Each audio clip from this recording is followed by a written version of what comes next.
Magandang balita po mula sa Clark Development Corporation na nangangasiwa sa Clark Freeport Zone. Nag-aalok po sila ngayon ng mahigit 2,000 trabaho. Ang detalye sa Balitang Pambansa ni Clazel Pardilla ng PTV Manila. Naglakas loob na dumayo mula Samar papunta ng Maynila si Beverly. Makahanap lang ng trabaho. Ang kanyang inspirasyon, ang 8 kapatid na naiwan sa probinsya. Para matulungan ang pamilya.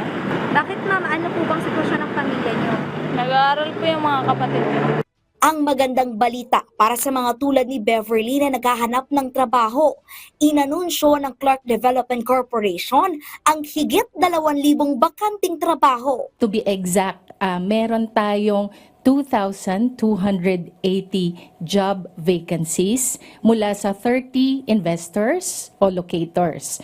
Kabilang sa mga alok na trabaho ay mga nasa industriya ng Information and Communications Technology tulad ng BPO. May bukas ding trabaho para sa mga engineer, machine operator at warehouse staff. Naghahanap din ng mga bus driver, cashier at store manager. Pasok din ang mga nurse at medical technologist. Ang Clark Development Corporation ay isang government-owned controlled corporation na nangangasiwa sa Clark Freeport Zone at naghahatid ng serbisyo at suporta para sa mga kumpanya roon. Layo nitong makapagbigay ng mas maraming trabaho at mapalago ang ekonomiya sa bansa. Sa ilalim ng pamumuno ni Pangulong Ferdinand R. Marcos Jr.